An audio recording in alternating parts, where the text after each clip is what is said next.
네, 국민의힘이 서병수 의원과 김태호 의원에 이어 3선인 조혜진 의원에게도 민주당 현역 의원 지역구에 출마할 것을 요구했습니다.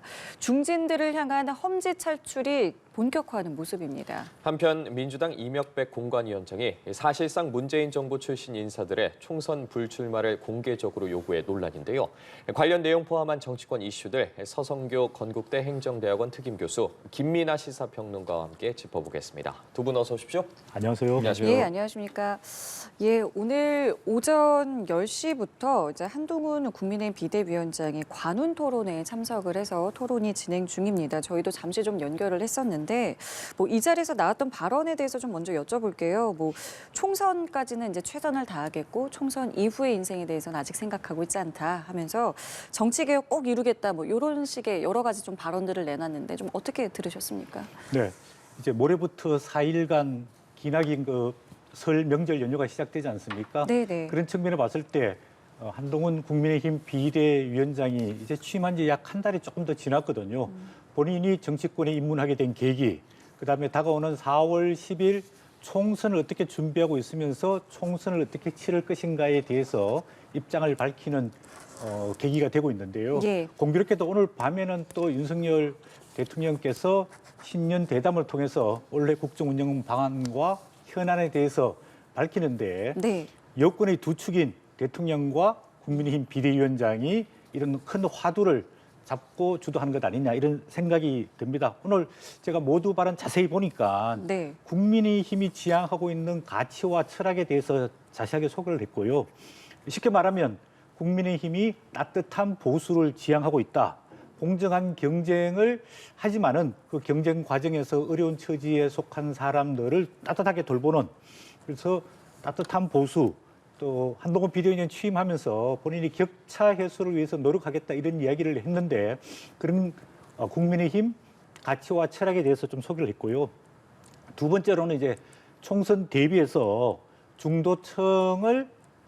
중도층이 원하는 각각의 정책과 공약을 준비하고 있다 이런 이야기를 했고, 그다음에 그동안에 정치 개혁을 하기 위해서 국회의원의 특권 내려놓기, 또 국회의원 세비 줄이기, 국회의원 정수 줄이기 이런 공약을 내세웠는데 그런 부분도 반영이 되었고, 아마 기자들의 질문에 대해서 앞으로 이제 공천 과정에서 원칙을 어떻게 견지할 거냐, 그다음에 선거제도가 비례대표가 준연동형 비례대표 기존의 제도로 가게 됐는데 이 부분에 대해서 어떻게 설명할 거냐, 또 최근에 한동훈 비대위원장 사퇴 논란을 일었던 여러 가지 좀 현안들이 있지 않습니까? 특히 예. 김건희 여사의 명품백 수수 논란에 대해서 어떤 입장이냐, 이런 날카로운 질문들에 대해서 응답이 있을 것이라고 예상이 됩니다. 예.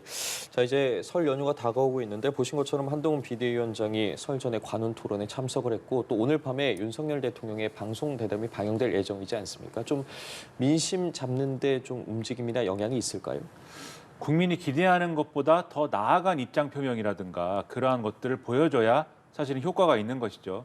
지금 한동훈 비대위원장의 어떤 이 관훈 토론에 참석해서 한 모두 발언이나 이런 걸 보면은 저는 교수님 설명대로 중도층을 겨냥했다든지 또 중도 확장을 위해서 앞으로 노력할 것이라는 약속을 한다든지 이런 부분들은 굉장히 긍정적으로 보고 있고, 그런 것들이 국민의 신뢰를 얻는다고 하면은 그것은 앞으로 상당한 민심을 잡는 데 있어서는 도움이 될 거다라고 봅니다. 그런데 오늘 메시지도 사실 가만 보면 아직까지도 한동훈 비대위원장 개인의 이미지에 좀 기댄 그런 메시지가 좀 강하지 않나라는 느낌이 강하게 드는 것이고, 그중에서 구체성을 띈 좀 정체성 메시지라는 것은 지금 말씀하신 정치개혁 부분에 상당한 방점이 지금 찍혀져 있는 거거든요. 나머지 부분들 정책적인 것들은 좀 뭐랄까요?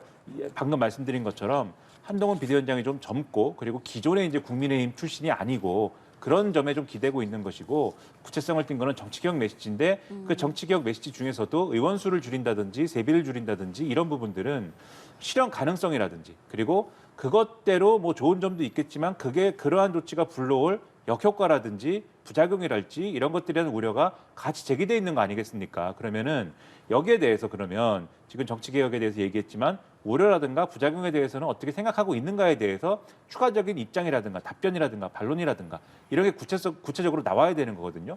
오늘 사실 그거 하기에 굉장히 좋은 자리죠. 관훈 토론회니까 언론인들하고 이제 진지한 대화하기 좋은 자리니까 예. 그 얘기를 했으면 좋겠는데 지금 이제 보도된 것은 아직까지는 그 수준은 아닌 것 같아요. 왜 정치개혁 얘기를 하는데 포퓰리즘이라고 하느냐. 이 어떤 반론에 해당하는 구체적인 얘기가 아니라 그냥 반문하는 거거든요. 이런 게 포퓰리즘이라고 한다면 나는 기꺼이 포퓰리스트가 되겠다 뭐 이 정도 수준의 얘기를 하는 것이기 때문에 아직까지는 그런 어떤 정도라고 하면은 국민의 기대를 넘는 수준의 그러한 진전을 보기는 어려운 메시지다라는 느낌이 들고 그다음에 아무래도 이제 언론도 그렇고 국민들도 그렇고 많이 기대하고 있는 바가 김건희 여사와 관련된 부분에 대해서 얼마나 할 말을 할 것이냐 이 부분 아니겠습니까? 그 부분을 이제 또 신경 쓸 수밖에 없는 것인데 한동훈 비대위원장이 오늘 또 그 부분에 있어서 파격적인 얘기를 하기는 좀 어렵지 않을까라는 생각을 합니다. 왜냐하면 윤석열 대통령이 이미 지금 관련해서 오늘 밤에 방영되는 이 대담 이 방송을 네. 사전 녹화를 해놓은 상황인 것이잖아요. 그렇기 때문에 이 사전 녹화가 이미 돼 있는 상황이고 방송이 될 것인데 그것에 앞서서 여당 대표격인 비대위원장이 이것과 관련된 얘기를 앞서서 얘기하기도 좀 부담스러운 것이고 메시지를 낸다고 할 때 또 이 대통령이 할 수 있는 말씀에 대해서 그것에 미달하는 얘기를 하기도 좀 어려운 것이고 그것을 넘는 얘기, 상회하는 얘기를 하기도 어려운 거지 않습니까? 그렇기 때문에 오늘 자리에서 또 그 얘기하기는 좀 어려울 것 같아서 좋은 기회임에도 불구하고 좀 더 국민의 기대를 좀 상회하는 그런 정도의 좀 제스처를 네. 취하기가 난감한 상황이 아닌가라는 느낌이 좀 듭니다. 예, 알겠습니다. 일단은 또 오늘 밤에 대통령의 신년 대담이 있으니까요. 또 어떤 메시지 나올지 저희가 함께 지켜보겠고요. 국민의힘이 어제는 5선의 서병수 의원, 3선의 김태호 의원에게 험지로 가라, 민주당 현역 의원이 있는 지역구로 가라 이렇게 요청을 했는데 오늘 오전에는 3선의 조혜진 의원에게도 가라라고 또 요구를 했다는 이제 보도가 나오고 있습니다. 이 움직임 좀 어떻게 보고 계세요? 네, 기존에 이제 인요한 국민의힘 혁신위가 있을 때 네. 세 가지 조건을 이야기했습니다. 첫 번째로는 당 중진. 당 중진이라 하면 보통 한 3선 이상 국회의원을 당 중진이라 그러는데 지금 국민의힘에는 3선이 16명, 4선이 7명, 5선이 4명이 있습니다. 이 의원들이 좀 희생해가지고 험지에 출마를 해야 된다 또는 불출마를 해야 된다 이런 요청이 있었거든요. 네. 그다음에 당 지도부도 불출마를 해야 된다. 또 윤석열 대통령과 가까운 정치인들도 뭐 희생을 해야 된다. 그렇게 해가지고 사실은 장제원 뭐 부산 지역의 예. 국회의원도 불출마를 선언했고 당 지도부, 당 대표였던 김기현 의원도 당 대표직에서는 사임했지만은 그러나 출마를 지금 선언하고 예. 운동을 하고 있거든요. 그다음에 이제 남은 게 당 중진들입니다. 당 중진들이 희생을 하거나 험지에 출마해야 된다. 그런 이야기인데 아까 말씀하신 대로 서병수 의원은 부산에서 5선 국회의원이고 부산시장까지 지냈던 당의 핵심 중진입니다. 그런 측면에 봤을 때 본인이 과거에서 해운대에서 4선을 하고 지금은 부산 진구갑에서 국회의원을 하고 있는데 좀 더 어려운 지역인 북구 강서 갑으로 출마를 해야 된다. 이런 요청을 했고 본인이 아마 수락을 하고 지역구로 옮겨서 출마 준비할 것으로 예상이 됩니다. 예. 또 한 사람은 김태호 국회의원입니다. 이분은 이제 3선 국회의원인데 과거에 경남도지사도 지냈고 네. 또 과거에 국무총리 후보자까지 올랐던 사람이기 때문에 경남 내부에서는 인지도가 지지도가 상당하거든요. 그래서 지금의 지역구인 좀 편안한 지역보다는 좀 더 어려운 지역인 양산을 김두관 의원이 지금 맡고 있는 지역인데요. 김두관 의원도 예전에 행정자치부 장관을 했고 김포에서 국회의원을 한 번 하고 지금 양산에서 국회의원을 하기 때문에 둘이서 맞붙어서 소위 말하는 빅 매치를 한번 해봐라. 네. 뭐 이렇게 당해서 요청을 했는데 아마 고민 끝에 아마 그렇게 지역구를 변경해서 출마하지 않을까 싶고요. 그다음에 아까 말씀하신 대로 밀양의 3선 의원인 조혜진 의원도 편안한 자기 지역구가 아닌 김해의 갑이나 을 지역구로 옮겨서 출마를 해달라 당에서 요청을 했기 때문에 저는 지역구를 변경해서 출마를 할 가능성이 상당히 높다고 보여지고 있고 이런 빅매치가 이루어지게 되면 아무래도 유권자들이 서로 경합이 치열하기 때문에 네. 누가 이길 것이냐 이런 관심이 많고 집중도를 높일 수 있고요. 또 거론되고 있는 분들이 그 지역에서는 지명도라든지 지지도가 확실하게 넓기 때문에 아무래도 서로 나중에 승부를 장담하지 못하는 그런 빅매치가 되지 않을까 그런 기대를 해봅니다. 예, 일단은 김태우 의원이나 조혜진 의원은 아직은 이제 고민 중이다라고 하는데 이들이 응할지 그리고 요 분위기가 국민의힘에서 계속 이어질지 두 개는 좀 어떻게 보고 계세요?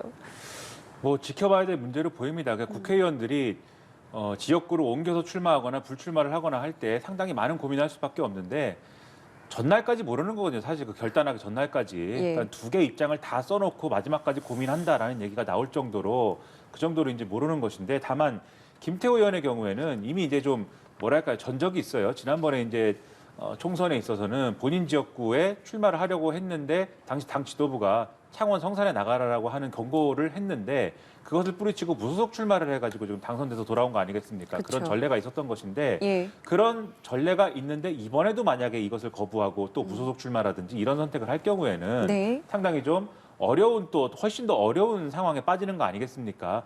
사실 김태호 의원이라고 하면은 과거에는 또 이명박 정권 때는 또 이 대권 주자 중 한 사람이다. 대권 잠룡 중 한 사람이다. 이런 평가를 받을 정도의 위치에 있던 사람이었기 때문에 아무래도 그렇다고 하면은 이번에는 좀 수용할 만한 맥락이 형성되지 않을까라는 생각이 좀 들고요. 더군다나 양산을 정도에 나간다라고 할 때 김두관 의원이랑 붙어가지고 좀 승부를 본다라고 할 때는 네. 그게 흥행의 좀 흥행 카드가 될 만한 성격이기도 하고 양산을 해서 결어가지고 좀 못 뒤집을 만큼 어려운 지역구는 아니다라고 볼 만한 어떤 사정이 있는 것 같아요. 조건인 것 같아요. 그렇다고 하면은 지금 절대로 난 이거 못하겠습니다라고 할 만한 건 아니어서 수용 가능성이 좀 있지 않을까 하는데 조혜진 의원의 경우에는 좀 고민의 깊이가 좀 다를 수 있을 것 같습니다. 왜냐하면 조혜진 의원의 경우에는 아무래도 이제 여러 고민할 수밖에 없는 게 김해 갑이나 을에 지금 나가라고 하는 것인데 예. 김해 갑을의 경우에는 지금 거론되는 부산 북광서갑이나 또는 양산을의 경우와 비교해서도 조금 더 이 지역구 사정이나 이런 거는 국민의힘이 볼 적에는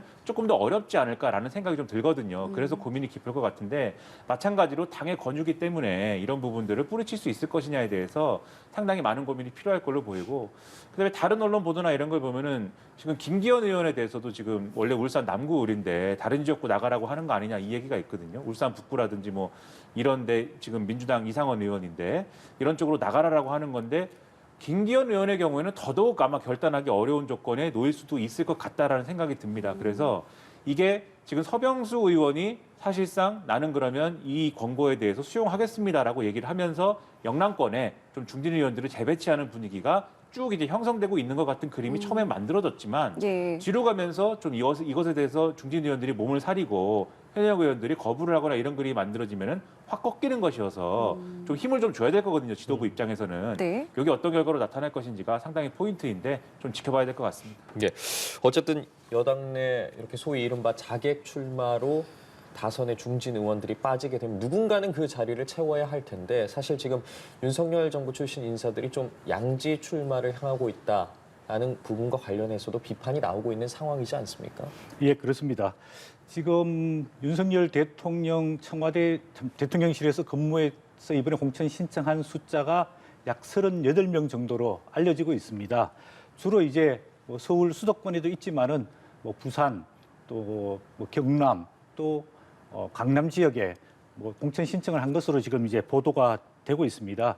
특히 이제 수도권은 이게 국민의힘 입장에서 굉장히 약세거든요. 그런 측면에 봤을 때 좀 뭐 중진들을 지금도 이제 출마 선언을 했지만은 조금 이렇게 아까 말씀하신 대로 좀 맞춤형으로 선거 전략상 공천할 필요가 있고 이제 대통령실 출신 또 장차관 출신들도 경쟁력이 있는 사람들은 제가 봤을 때 어려운직이나 험지에 출마해야 된다고 생각합니다. 예를 들자면은 뭐 원희룡 전 국토교통부 장관은 이재명 대표와 경쟁하기 위해서 인천 계양을에 공천을 신청했지 않습니까? 또 박민식 전 보호처 장관도 김민석 국회의원이 있는 서울의 영등포 을에 공천을 신청했거든요. 이렇게 조금 장차관하고 지명도와 인지도 있는 분들이 좀 험지에 출마하면서 선거 전략을 하고 그다음에 아무리 대통령 출신이라도 선거에 출마하게 되면 인지도가 약하기 때문에 좀 어려운 지역들이 있거든요. 그런 부분에서 당에서 선거 전략상 공천하고 재배치를 잘 하지 않을까 이런 생각이 드는데 조금 눈여겨볼 지역이 서울의 강남 을 지역입니다. 대통령실 인사비서관을 했던 이원모 전 비서관이 출마를 하고 사선 국회의원 박진 얼마 전까지 외교부 예. 장관을 했는데 그 둘의 경합을 어떻게 조정할 거냐 이 문제도 있고요. 또 관심 있는 지역이 부산 중영도입니다. 거기는 조성환 전 해수부 장관, 그다음에 박성건 전 총리실 비서실장, 그다음에 김무성 전 당대표가 출마해서 이 부분을 어떻게 조정할 거냐 이런 부분도 앞으로 좀 눈여겨볼 지역인데 대통령실에서는 공정하고 객관적인 공천을 해야 된다. 대통령실 출신이라고 해서 아무런 특혜가 없다. 각 후보들이 자기 책임하에 열심히 뛰어야 된다. 이런 점을 강조하고 있기 때문에 공천관리위원회에서 특별한 가점이나 특혜를 주기는 어렵지 않을까. 그리고 본인들이 스스로 책임감을 가지고 지역에서 유권자들의 지지를 받아내는 게 지금 상황에서는 중요하다. 그렇게 생각이 듭니다. 그럼 저희가 조금 전에 여쭤봤던 이 서병수 의원이 이제 만약에 이제 의원이 나가고 난 그 자리 같은 경우는 지금 예비 후보가 한 7명 정도 있다고 6, 7명 정도 있다고 알려지고 있는데 여기가 전략 공천이 가능하게 되는 거잖아요. 누군가를 채워 넣어야 할 것이고 이런 부분들은 좀 어떻게 정리해야 된다고 보세요? 그래서 지금 이 중진들을 재배치하고 중진들을 험지로 보내고 하는 이 과정이라는 게 최대 효과를 얻으려면은 그 빈자리에 누가 들어오느냐에 대해서도 현명하게 조정하는 게 필요하다라는 얘기가 그래서 나오는 것이죠. 가령 지금 쭉 말씀드렸습니다만 서병수 의원이라든지 그리고 지금 뭐 얘기가 이제 주로 험지에 간다고 하는 이런 분들이 조혜진 의원이라든지 이런 분들이 소위 말하는 비윤 성향의 의원이라든지 개파를 나누자면 비윤 성향의 의원이라든지 또는 대통령하고 좀 껄끄러운 사이였다든지 뭐 이런 거 아니냐 이런 해석들이 지금 나오는 것이지 않습니까? 그래서 이게 혹시라도 비윤들은 험지에 가는데 그래서 비윤들이 험지에 가느라고 빈자리에 예를 들면 대통령실 참모 출신이라든지 또는 친윤에 가까운 어떤 원외 인사라든지 이런 분들이 들어오게 되면 그런 분들이 전략 공천이든지 아니면 또 어떤 이유로든지 어쨌든 공천을 받게 되면 이게 뭔가 당이 전략적으로 이 예를 들면 부산의 낙동강 벨트라든지 또는 지금 서울의 이제 이 한강 벨트라든지 이런 들 뒤집기 위해서 모처럼 배치한 이런 좀 공천 구도가 흔들리게 된다. 이런 분석을 그래서 하는 거거든요. 지금 말씀하신 서병수 의원의 원래 이제 지역구 같은 경우에는 박성훈 전 해수부 차관 얘기가 나오지 않습니까? 예. 이분이 대통령실 출신인데 국정기획비서관 출신인데 네. 이분이 총선 출마 의사가 있다는 얘기는 훨씬 전부터 사실은 나왔던 얘기거든요. 그런데 지금 어쨌든 공천 신청 내지는 출마 선언을 지금 한 상태고 이분이 지금 말씀하셨습니다마는 이 중진위원이 자리를 비우면서 자연스럽게 만약에 여기에 공천을 받는 그런 구도로 간다고 하면 그러면 당연히 지금 이제 서병수 의원을 험지 출마로 배치한 이 결정 자체의 빛이 바래게 되겠죠. 그리고 한동훈 비대위원장이 공언하고 있는 이기는 공천 그리고 합리적으로 이 전략적으로 좀 이기는 공천하겠다라는 이 약속도 여러모로 좀 의문을 사게 되는 것이기 때문에 이 부분 잘 조정해야 되는데 지금 그 바로미터가 지금 말씀하신 이제 이원모 전 비서관 부분입니다. 강남을해서 어떻게 하느냐. 근데 이 부분이 여러모로 이제 의문인 게 만약에 이원모 전 비서관 옮기게 되면 또 한쪽에서는 그런 얘기 나올 수 있어요. 그럼 현역 의원을 우선시하는 거냐. 현역 의원 물갈이나 이런 건 어떻게 되는 거냐 이런 얘기 나올 수 있는 거고 또 그렇다고 해서 이원모 전 비서관을 그런 공천을 주게 되면은 그러면 이제부터는 대통령실 낙하산은 다 공천 받는 거냐 얘기가 막 이렇게 돼버리는 거거든요. 그래서 한쪽에서 나오는 얘기가 가장 현명한 거는 두 사람 다 이 지역의 공천을 받지 않도록 하고 조금 더 어려운 지역으로 옮겨주는 거 아니겠느냐 하는 얘기가 그래서 나오는 건데 그럼에도 강남을엔 누군가가 공천을 받을 거 아닙니까? 이런 부분들을 잘 섬세하게 조정하는 게 굉장히 중요하다 말씀드리겠습니다. 네, 나아가서 여당 공천 심사 상황도 좀 살펴보도록 하겠습니다. 여당 공관위가 공천 신청자 29명에게 공천 부적격 판정을 내렸습니다. 이 29명에 김성태 전 의원도 포함이 돼 있는데 김 전 의원 같은 경우에는 뭐 지역구에서 이미 선거운동을 시작한 상황이지 않습니까? 이 당의 입장을 받아들일까요? 어떻게 보세요? 네, 저는 김성태 의원 지금 현직 의원은 없는 걸로 알려지고 있고요. 전 의원 2명이 포함되어 있다고 이제 보도가 되고 있는데 아마 당에서 공관위가 결정한 부분에 대해서 수용을 하지 않을까 저는 뭐 그런 생각을 해봅니다. 기존에 이제 공관위가 신사대 악, 그다음에 4대 부적격 예. 비리 이 부분에 대해서는 공천을 원천적으로 배제하고 면접에도 참여시키지 않겠다라고 이야기했거든요. 그 4대 부적격 기준에 보면은 뭐 배우자 자녀 입시 비리, 채용 비리, 그다음 본인 자녀 병력 비리, 국적 비리 이 부분인데 김성태 전 의원은 아쉽게도 자녀가 KT 부정 채용 청탁으로 인해서 징역 1년 집행유예 2년을 받았단 말이에요. 그래서 아무래도 사면 복권이 됐더라도 이 부분을 공천 심사하기가 어려웠지 않느냐 이런 생각이 들고 이완영 전 의원 이전에 경북 고령 성주 국회의원이었는데 이 부분도 불법 정치자금 수수로 처벌을 받았기 때문에 공천에서 원천 배제한 것 아니냐 이런 생각이 들며 이 부분에 대해서는 아마 공관위 결정에 두 분이 받아들일 거라고 저는 이제 보여지고 있고요. 앞으로 이제 심사 과정에서 현역 의원뿐만 아니라 전 의원 그다음에 비현역 의원들도 도덕성 점수라든지 또 당 기여도, 사회 기여도, 또 면접 점수가 많기 때문에 이런 과정을 통해서 국민 눈높이에 맞지 않는 공천 신청자들은 컷오프하지 않을까 저는 그렇게 예상을 하고 있습니다. 예. 29명이 원천 배제가 됐거든요. 이 인원들 중에 좀 탈당하거나 이탈하는 비율 등은 어느 정도나 될 걸로 보세요? 그것도 이제 몇 가지 이제 좀 볼만한 이제 요소들이 있는 것인데 결국은 이제 각 개인의 결단에 달린 것이기 때문에 지금 와서 이제 지금 상태에서 함부로 이제 예단할 수는 없는 것입니다. 또 여당이 좋다고 하는 게 여러모로 어쨌든 이렇게 공천에 탈락하거나 이랬을 경우에 이런 인사들을 배려할 수 있는 다른 여러 가지 수단이 있는 거 아니겠습니까?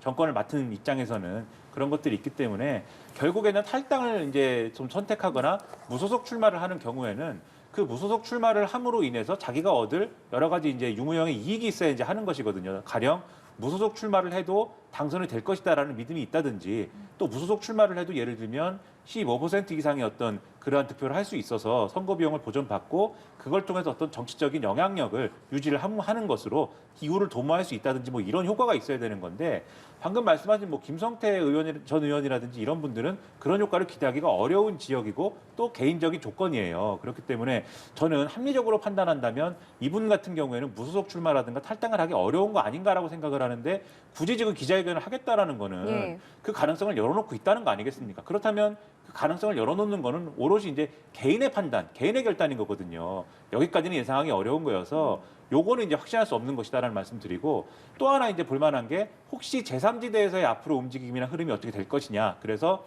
혹시 2단계에서 내가 좀 탈당을 선택해서 당적으로 옮겨서 제3지대로 가서 그 제3지대에 해당하는 어떤 당의 당적을 얻어서 가령 개혁신당이랄지 이런 데를 얻어서 어느 특정 지역구에서 승부를 본다고 할 때 또는 비례대표로 갈 수 있다고 할 때 그때 내가 뭔가 역할을 할 수 있는 거냐를 따져볼 텐데 지금 제3지대가 그 정도의 어떤 좀 기대를 할 수 있는 그런 상황은 또 아니지 않습니까? 그런 점을 고려를 해보면 여기서 막 이 일부 제3지대가 기대하는 것만큼의 대량의 어떤 뭐 이탈이 일어난다든지 하는 것은 지금 단계에서는 조금 어렵지 않을까 생각을 하고 있습니다. 예, 알겠습니다.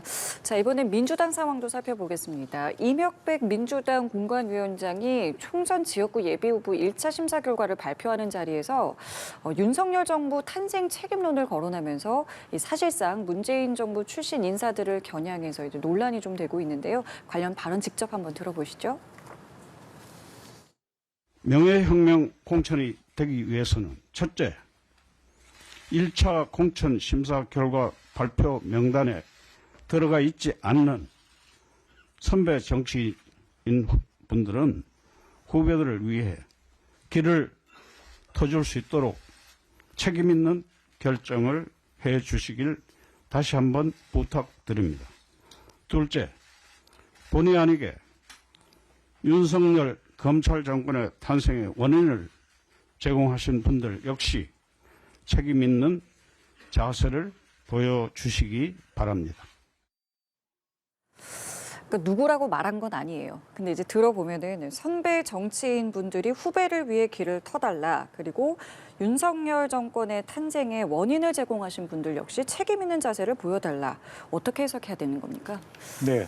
이제 민주당 내 공천 1차전은 비명계, 친명계로 끝났고요. 그래서 뭐 이낙연 전 민주당 대표가 탈당을 했고 또 원칙과 상식을 표방하던 조홍천, 김종민, 이원욱 3명의 의원들이 탈당했지 않습니까? 예. 이제 2차전에 돌입하고 있는데 2차전은 아무래도 친명과 친문재인 그 계파들 간의 갈등이 지금 본격적으로 이루어질 것 같습니다. 제가 봤을 때 이명백 그 민주당 공관위원장의 생각이 네. 이게 친문재인 인사들이 출마를 많이 하게 되면 지난 문재인 정부의 실패를 다시 유권자들에게 반복시키면서 여당으로부터 공격을 많이 받게 될 수 있다. 예를 들자면 문재인 정부 때 부동산 실패라든지 네. 또 소득주도 성장의 실패라든지 뭐 이런 또 남북 관계가 뭐 노력을 했지만은 결과적으로 실패하게 된 거라든지 이런 부분에 대해서 책임이 전가될 가능성이 많기 때문에 이런 부분에서 원천적으로 차단을 하고 그래서 특히 친문재인 인사라고 이야기되고 있는 임종석 전 비서실장, 그다음에 노영민 전 비서실장 이런 사람들에 대해서 직격으로 불출마를 해달라 이렇게 요청하는 것 같고 같이 문재인 정부에 참여했던 추미애 전 법무부 장관도 이 두 사람을 공격하면서 지금 설전이 논란이 벌어지고 있는 상황이거든요. 그렇기 때문에 뭐 임종석 전 비서실장, 노영민 전 비서실장 서울과 충북, 청주에서 출마를 지금 준비를 하고 있는 것으로 보도되고 있는데 두 사람 다 공관위에서 공천을 받기가 좀 어렵지 않을까 이런 생각이 듭니다. 그리고 아마 이 두 사람이 또 불출마를 하게 되면은 공관위에서 이미 임종석 전 의원이 출마를 준비하고 있는 중구, 성동, 갑원 전략 선거구로 지정이 됐단 말이에요. 그렇기 때문에 전략 공천할 가능성이 상당히 많다고 보여지고 있습니다. 끝내 불출마를 할 것이다. 예, 저는 뭐 불출마를 하지 않으면은 공관위 공천을 받지 못하면 탈당해서 무소속으로 출마를 해야 되는데 예. 그러면은 오히려 그게 여당에 도움이 되기 때문에 민주당 내부 또 민주당 지지자들로부터 배신자라는 또 프레임에 갇힐 가능성이 많기 때문에 결국에 가서는 대승적으로 불출마하고 민주당의 승리를 위해서 백의종군하겠다 이렇게 선언할 가능성이 높다고 보여집니다. 2차전이라고 표현을 해주셨어요. 그러니까 친명대 지금 친문의 2차전이 시작이 됐고, 근데 그 내용을 좀 보면은 어제 단수공천에 박수현 그러니까 문재인 정부 당시 청와대 홍보수석 같은 경우에는 단수공천이 됐단 말이에요. 요거는 그럼 좀 어떻게 봐야 되는 걸까요? 그러니까 당시에 뭐 청와대에 근무했거나 또는 예. 뭐 친문이다라고 분류가 되는 모든 사람들에 대해서 그 지역구에서 공천을 받을 수 있는 근거가 충분함에도 불구하고 무조건 다 쳐내면 그럼 이제 민주당으로서는 민주당이 쪼개지거나 분열할 수밖에 없는 조건을 맞이하게 되는 것이죠. 그렇기 때문에 그 근거가 충분한 사람에 대해서는 논란의 여지가 없도록 이제 공천을 줘야 되는 게 맞는 것입니다. 그래서 그 조건을 박수현 전 수석이 이제 만족시켰으니까 공천을 배려하는 모양새로 간 것 같고 네. 지금 이 이명백 공관위원장이 이제 얘기하는 것도 저는 이런 방식으로 얘기할 필요가 있겠는가라는 의문이 들어요. 그러니까 지금 얘기한 게 크게 두 가지인데 앞서 말씀하신 것처럼 선배 정치인들이 후배 정치인 위해서 좀 희생해야 된다 이런 얘기는 제가 볼 때 국민들이 다 듣고 있는데 그런 얘기는 할 수 있다고 봅니다. 좀 물갈이 해야 된다 이런 거잖아요. 그런데 그 뒤에 이제 검찰 정권에 탄생하는 데 있어서 원인을 제공한 사람들이 좀 책임 있는 자세를 보여야 된다 이렇게 얘기를 할 때는 뭐 내부에서 뭐 예를 들면은 지지자들끼리 또는 당원들끼리 뭐 의원들끼리 뭐 이런 대화를 할 수는 있겠지만 국민들이 듣고 있는데 지금 이렇게 기자들 앞에서 얘기를 한 거 아니겠습니까? 국민들이 이런 얘기를 들으면 어떤 생각을 할까요? 여기에 동의를 할까요? 저는 이게 의문입니다. 상당히. 검찰 정권 성립의 원인을 제공했다라는 얘기를 가지고 민주당의 내부에서 그걸 가지고 싸우고 있다. 라는 얘기를 들으면 국민들이 거기에 대해서 어떤 공감을 할까요? 또 그런 기준에 따라서 국민들에게 이런 후보를 좀 선출해 주십시오, 뽑아 주십시오라고 그런 기준에 따라서 걸러진 후보를 지금 내놓겠다는 건데 그런 기준에 따라서 걸러진 후보를 국민들이 어떤 기준에 따라서 지지하거나 또는 지지를 철회하거나 해야 될까요? 그게 지금 여러모로 좀 이해가 잘 안 되거든요. 그래서 이런 얘기는 내부적으로는 할 수 있는 얘기지 국민들을 대상으로 할 수 있는 얘기가 아니다라는 점에서 오히려 이 얘기는 지금 그만큼 이 민주당 내에서 소위 말하는 이 공천 경쟁이 상당히 격화돼 있기 때문에 그래서 현역 롯데 내지는 강력한 지금 어떤 경쟁자를 제거하기 위해서 여러 명분을 동원하는 과정에서 거의 지금 모든 명분을 동원해가지고 밀어내기를 해야 되는 상황이기 때문에 횡행하고 있는 논리다라고 비춰지는 거거든요. 그러니까 공천이 혼탁하다는 어떤 증명인 것이지 이게 과연 문재인 정권의 몸을 담았기 때문에 지금 밀어내는 것이냐, 그 이유 때문인 것이냐, 저는 그렇지 않다고 생각하는 것이고 오히려 이재명 대표가 자신과 가까운 사람들 또 자신이 어쨌든 대권에 도전하고 지금 대표가 되고 하는 과정에서 좀 챙겼어야 되는 사람들을 대거 지금 예를 들면 공천을 줘야 되는, 공천을 좀 배려해야 되는 그런 상황에 놓여 있기 때문에 그것을 하기 위해서 다른 사람들을 밀어내기 위한 여러 가지 좀 수단이나 조건을 좀 마련하는 과정에서 생기는 일들이 아니냐.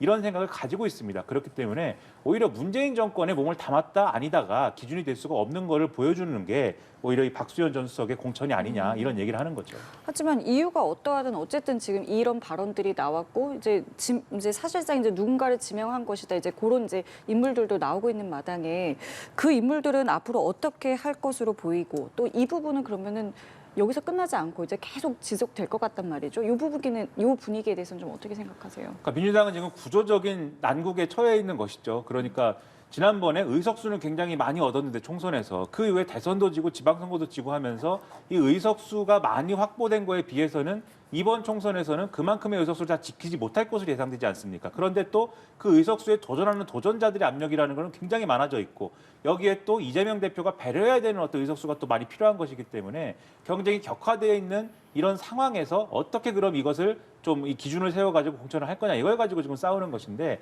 결국은 어떤 포스트에서는 상징적인 조치가 필요할 거예요. 근데 그 상징적인 조치라는 거는 크게 두 가지입니다. 첫째는 결국은 이재명 대표가 결국은 자기 사람을 결국은 좀 공천하기 위해서 어떤 상징적인 인물들을 밀어냈다라고 하는 그림을 굳이 만들 거냐에 대해서는 제가 볼 때는 그렇게 오히려 만들지 않으려고 할 가능성이 있다를 좀 생각을 하거든요. 그래서 오히려 임종석 전 비서실장 같은 경우라든가 네. 노영민 전 비서실장 같은 경우가 언론에 의해서는 굉장히 타겟이 돼서 네네. 지금 여러모로 이 사람들의 경우에는 공천 못 받을 수 있다 이런 얘기를 많이 합니다만 오히려 이 두 사람 중에 한 명 정도는 공천 줄 수도 있는 거죠. 오히려 그것을 이제 유력하게 볼 수도 있는 건데 다만 그런 이제 명분을 가지고 오히려 보이지 않는 곳에서 좀 언론의 관심이 덜한 곳에서 좀 이재명 대표와 가까운 사람들이 오히려 이걸 명분으로 해서 대거 공천을 받게 되는 이러한 시나리오도 있을 수 있는 것이다. 지금 아무래도 문재인 대통령 만나고 하면서 통합이 필요하다 이런 메시지를 이미 깔아놓은 거 아니겠습니까? 네. 그래서 이런 그림을 중시하는 모양새로 갈 가능성도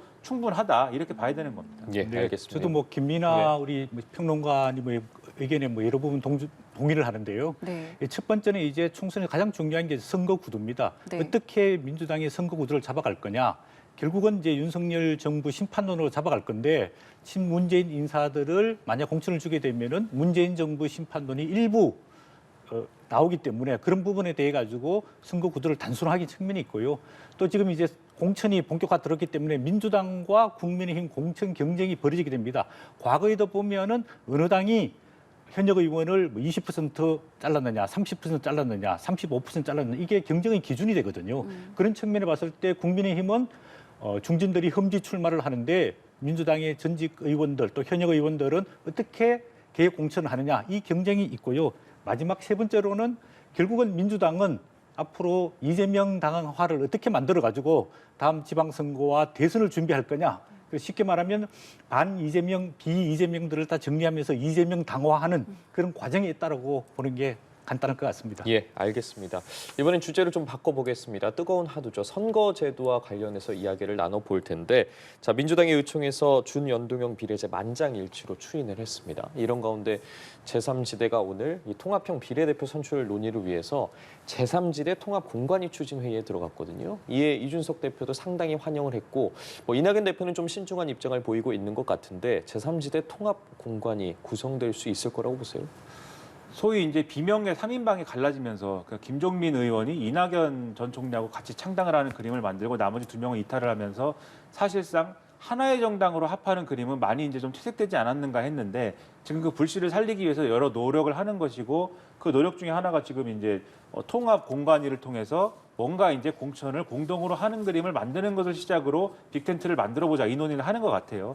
근데 여전히 예를 들면은 이낙연 전 총리 쪽 입장하고 그다음에 이준석 대표가 이끄는 개혁신당 쪽 입장하고의 차이를 간극을 좁히기가 쉽지 않을 걸로 보이거든요. 그렇기 때문에 이 당을 다 합치는 문제에 있어서는 여전히 간극이 멀어서 그것은 좀 어려울 것 같다라는 걸 전제로 놓고 보면 그러면 이 통합 공간이라는 거에 대해서 일단은 이준석 대표의 개혁신당은 동의를 하고 있습니다만 이것을 실질적으로 어떻게 실현할 것이냐에 대해서는 하나의 당이 아닌데 어떻게 공천을 통합해서 할 것이냐가 상당히 어려운 문제가 될 걸로 봐요. 그러니까 선거연대 수준이라고 한다면 가령 지역구를 조정하는 방식은 가능합니다. 그래서 어느 지역구에서는 개혁신당이 출마하니까 예를 들면은 이 제3지대 논의에 좀 합류해 있는 다른 정당들은 그 지역구에 이 후보를 내지 말자. 또 다른 지역에서는 예를 들면은 어느 당이 내니까 거긴 개혁신당이 내지 말자. 이런 식으로 조정할 수는 있겠는데 지금 통합공관위가 이 제시한 걸 보면은 비례대표에 대해서 개방형 경쟁을 네. 도입해가지고 하자라는 제안이 들어가 있거든요. 근데 이 제안이라는 게 잘 생각해 보면은 각 정당에서 개방형 경쟁 명부를 도입해가지고 각 정당에서 비례대표를 경쟁해서 뽑는 거면은 이 제안이 지금 통합이라는 의지에 있어서는 별 의미가 없는 거 아닙니까?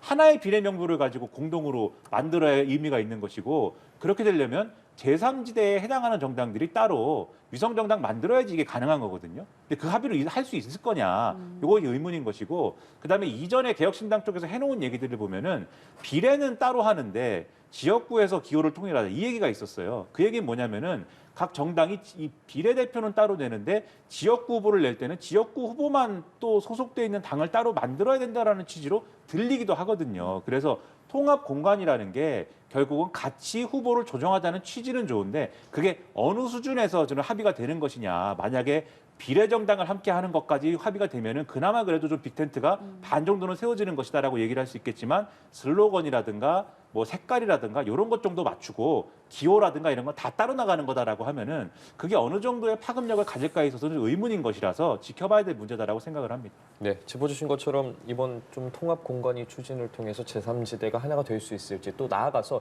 이준석 대표와 이낙연 전 대표가 좀 함께할 수 있을지에 대해서도 궁금증이 생기거든요. 예, 지금 현재로 봤을 때는 제3지대에 있는 정당들이 독자적으로 지역에서 후보자를 내서 당선되기가 어렵지 않을까 저는 그런 생각이 듭니다. 지금 현재 제3지대에 있는 현역 국회의원이 4명인데요. 이 4명이 지역구를 선택해가지고 국민의힘과 민주당과 경쟁해서 지역구에 당선될 수 있을 것인가? 현재로는 굉장히 회의적이라고 보여집니다. 앞으로 이제 민주당과 국민의힘에서 공천 탈락하는 의원들이 동참을 하게 되면은 또 상황이 조금 변경될지는 모르겠지만 현재 지역구에서 당선이 어려운 상황이기 때문에 결국은 이제 비례대표에 다들 관심이 있는 것 아니냐 그런 생각이 들거든요.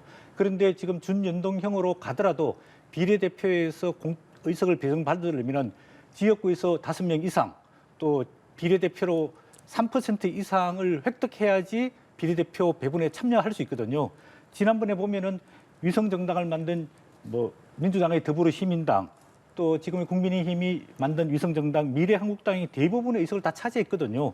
그리고 정의당 뭐 5명, 국민의당 3명, 열린민주당 3명 이 정도로 했는데 만약에 국민의힘과 민주당이 위성정당을 다 준비하고 있지 않습니까? 그렇게 되면 대부분의 비례의석도 가져갈 가능성이 많기 때문에 지금 이 3지대에 있는 3개의 그룹이 독자적으로 3% 이상을 획득할 수 있을까? 저는 조금 회의적이라고 보여집니다. 왜냐하면 선거가 다가올수록 유권자들은 자기 표가 4표가 안 되고 국회의원 당선시키는데 참여하고 싶은 생각이 들거든요. 그런 측면에서 대부분 지역에서는 민주당 혹은 국민의힘을 지지할 거고 그다음에 비례대표에서도 위성정당 지난번에도 보면은 대부분의 유권자들이 2개의 위성정당을 지지했단 말이에요. 그런 측면을 봤을 때 이 3지대에 있는 정당이 비례연합 플랫폼을 만들지 못하면 각자 도생해서 뭐 1석 내지는 2석 정도 이 비례대표를 얻을 수 있는데 네. 지금 이제 의원들 입장에 봤을 때는 이 비례연합 플랫폼을 구성해서 본인들이 당선 가능성 안에 배치되는 게 목표이기 때문에 아무래도 이 3지대 뭐 통합, 연대 그거는 지역보다는 결국 연합 비례 어떻게 할 거냐 이 부분에 초점이 맞춰지지 않을까 그렇게 예상해 볼 수 있습니다. 예, 이 부분은 오늘 오후에 이제 회의에 들어가니까 이 내용도 짚어보겠고요. 이번에는 저희가 여론조사 결과를 좀 살펴보면서 두 분께 의견을 좀 여쭤보겠습니다. 저희 연합뉴스TV와 연합뉴스의 정기 여론조사 결과인데요. 차기 대선 후보 다자 구도를 먼저 좀 살펴보면요. 이재명 더불어민주당 대표가 국민의힘 한동훈 비대위원장을 오차 범위에서 앞서는 것으로 나타나고 있습니다. 자, 그리고 양자 대결에서는요, 2달 연속 동률을 이룬 결과를 보셨습니다. 또 그리고 또 다른 여론조사 하나를 또 보면요, 그러니까 다음 국회에서 바람직한 국회 구성은 어떠하느냐 이 부분에 대한 이제 질문을 했는데요.